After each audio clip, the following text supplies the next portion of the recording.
தென்னாடுடைய சிவனை போற்றி எந்நாட்டவருக்கும் இறைவா போற்றி. அனைவருக்கும் வணக்கம். இந்த காணொளியில் தீர்த்தத்தை பற்றி பார்க்க போகிறோம். ஏன் நமக்கு தீர்த்தம் கொடுக்குறாங்க? இப்போ கோயிலில் பார்த்தீங்கன்னா நமக்கு தீர்த்தம் கொடுப்பாங்க, அது அருள் நீர்னு சொல்கிறோம். வீட்டில் கூட நாம் பெருமானுக்கு ஒரு கிண்ணத்தில் நீர் வச்சு பிறகு தீர்த்தமாக பூசனை முடிந்த பிறகு கொடுப்போம்.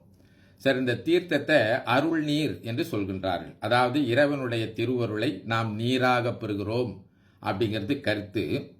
இப்போது நாம் இந்த தீர்த்தம் எதனால் எப்படி கொடுக்கப்படுகின்றது அப்படின்னு பற்றி சிந்திக்க போகிறோம்.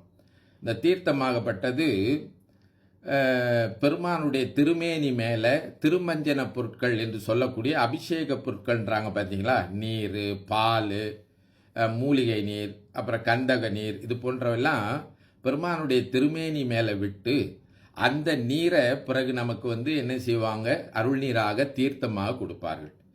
நம்முடைய கோயில்களில் பார்த்தீங்கன்னா ஆகம விதிப்படி அமைக்கப்படுகின்ற கோயில்களில் பெருமானுடைய திருமேனியை நிறுவுகின்ற போது அமைக்கின்ற போது அந்த திருமேனிக்கு அடியில் பார்த்தீங்கன்னா நவரத்தின கற்கள், தகடில் மந்திரங்கள் எழுதியப்பட்ட யந்திரம், இதெல்லாம் உள்ளுக்கு போட்டு அது மேலே திருமேனியை நிறுவுவாங்க. இப்படி நிறுவதுனால இந்த கருவறையில் நம்ம குருமார்கள் மந்திரம் சொல்கிறாங்கல்ல, திருமுறை சொல்கிறாங்க, மற்ற வடமொழி மந்திரம்லாம் சொல்கிறாங்க இல்லைங்க, பார்த்தீங்கன்னா அந்த மந்திர ஆற்றலை அந்த திருமேனி மேலே அந்த யந்திரங்கள் தூக்கி பிடித்து நிற்கும் என்பது நம்முடைய அறிவியல் பூர்வமாக ஆகம விதிகளில் சொல்லப்பட்டிருக்கின்றது.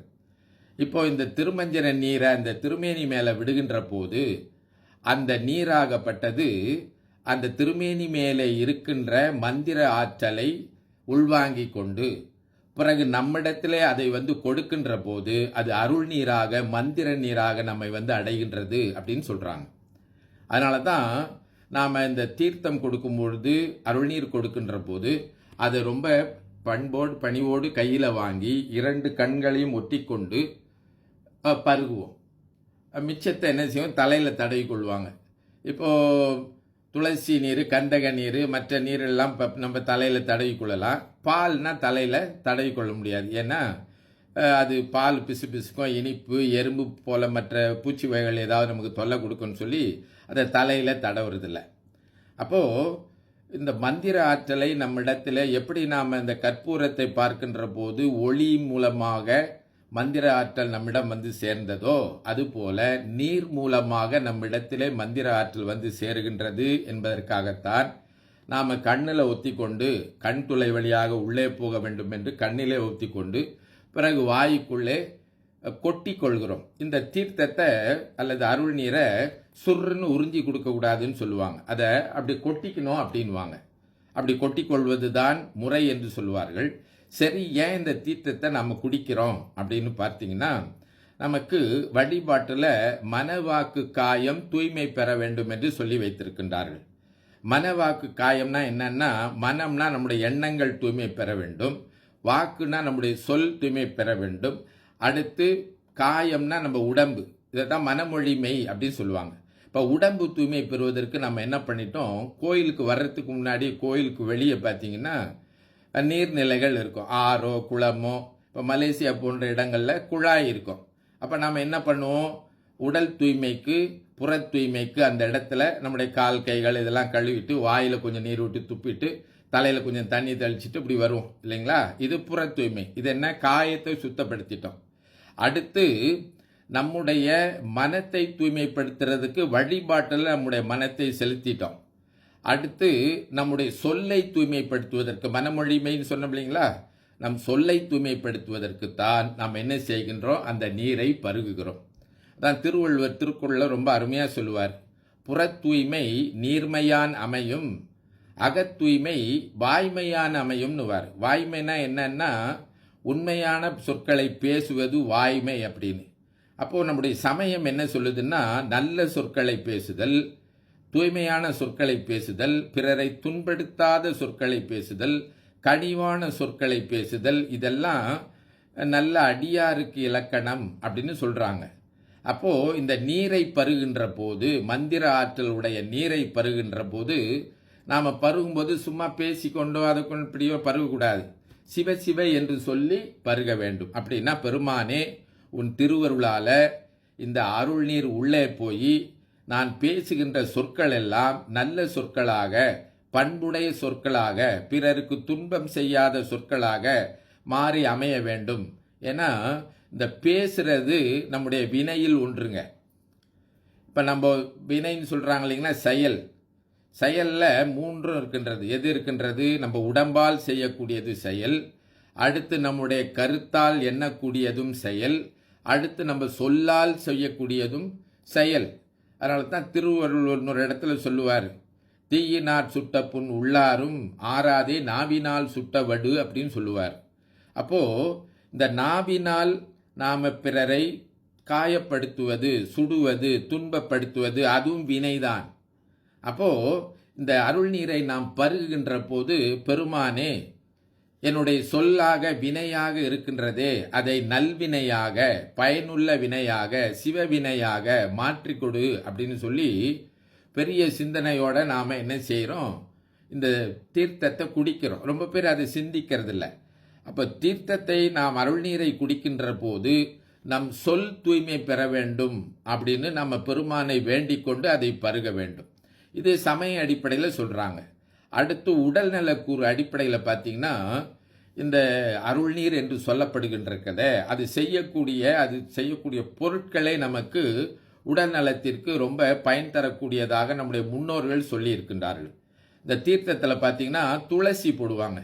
இந்த துளசி பார்த்தீங்கன்னா அந்த சளி, இருமல் இவற்றையெல்லாம் போக்கக்கூடிய ஒன்று. அடுத்து இந்த கந்தக நீர்னுவாங்க. இந்த கந்தக நீர் பார்த்தீங்கன்னா அதை குடிச்சிங்கன்னா உடம்புல ஒரு புத்துணர்ச்சி ஏற்படுத்தும், நமக்கு ஒரு ஒரு விழிப்பு நிலை ஏற்படுத்தும். இது கந்தக நீர். அதுக்கு மேலே நீங்கள் பார்த்தீங்கன்னா இந்த துளசி, ஏலக்காய், பச்சை கற்பூரம், கிராம்பு, லாமிச்சை போன்றவற்றையெல்லாம் சேர்த்து நமக்கு கொடுப்பது எல்லாம் உடல் நலக்கூறுக்கு ரொம்ப நன்மையானவை. அவையெல்லாம் அந்த பச்சை கற்பூரம்லாம் நம்ம பார்த்தீங்கன்னா நம்மளுடைய சுவாசத்தை அது சீர்படுத்தக்கூடியது. இப்படி உடல் நலத்திற்கு ரொம்ப நல்லது அவர்கள் கொடுக்கின்ற அந்த அருள் நீர். அது நம்ம உடல் நலக்கூறு அடிப்படையில்.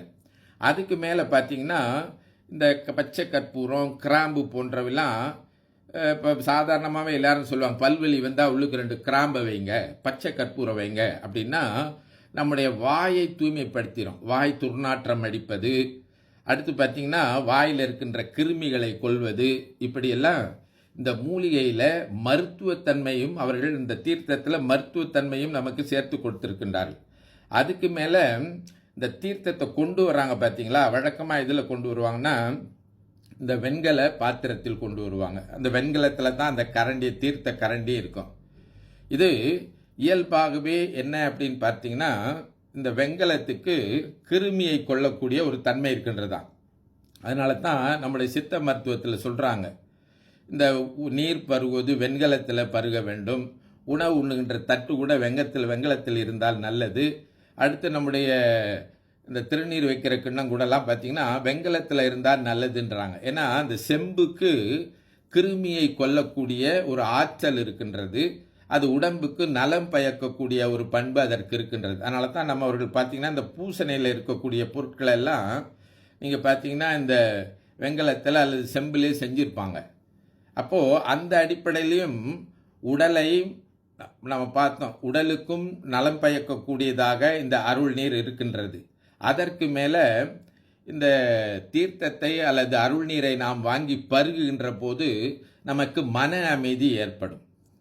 மனதில் ஒரு அமைதியும், உடலில் ஒரு புத்துணர்ச்சியும், நம்முடைய சொல்லில் ஒரு தூய்மையும் ஏற்பட வேண்டும் என்கின்ற ஒரு நிறைவை அது தருகின்றது.